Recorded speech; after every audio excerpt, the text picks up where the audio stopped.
Greetings everyone and welcome back to my channel. I hope you guys are ready to delve back into the magical world of Krynn, so let's begin. So this video is going to talk about one of my favorite stories in all of DragonLance, and no Andrea, I'm sorry there are no dragons in it. It is the story about a young, starry, and idealistic kid that grew up in a corrupt city that corrupted him eventually, how he redeemed himself, taking back his soul, winning a rebellion, and creating a holy order of knights that protect the good people of Ansalon. Let's begin the story of Vinas Solamnus.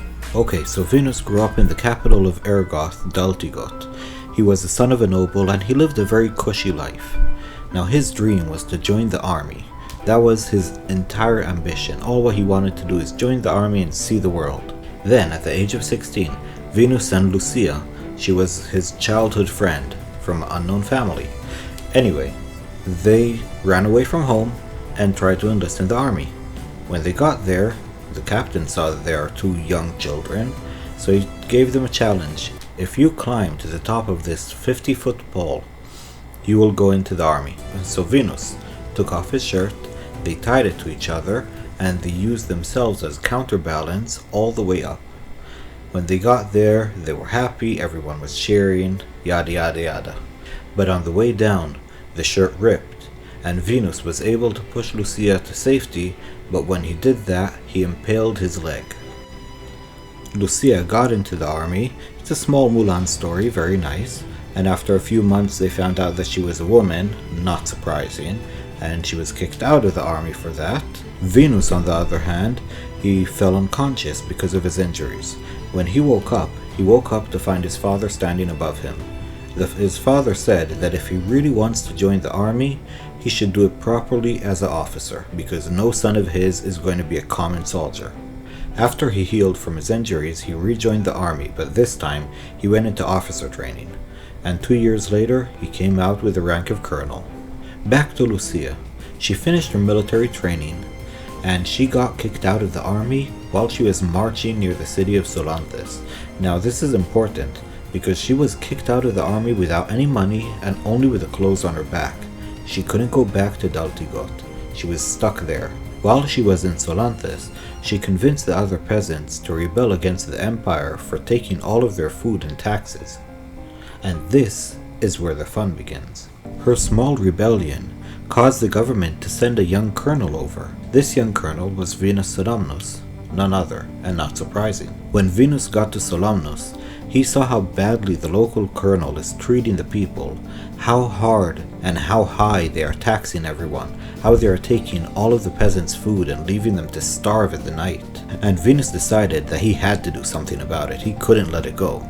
So in the dead of night, him and his men stole all the food from the keep, went out in the middle of a blizzard and started handing out the food to the peasants. Sadly, Lucia never saw him. On his way back, the soldiers questioned him and asked who he is, and he told them that he is Vinas Solamnus, a colonel in the Ergothian army.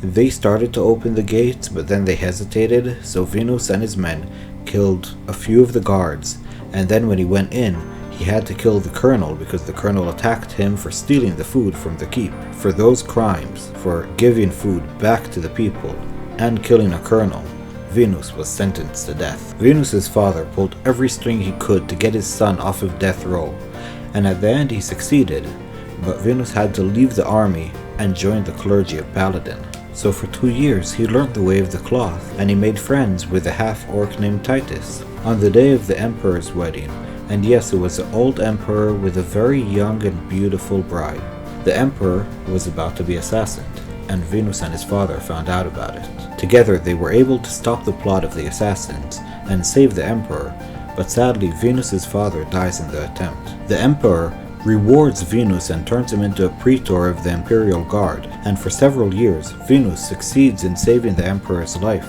over and over again, and in the meantime he becomes the secret lover of the empress. Back to Lucia. While Vinas was preparing for the royal wedding, Lucia made her way back to Daltigot. She wanted to speak with the new empress, hoping that she would be more sympathetic towards the plebs. Instead of speaking with the empress, she met Vinas, and after the assassination attempt that he helped stop, they got together, they rekindled their friendship. 1 second, there is a train coming.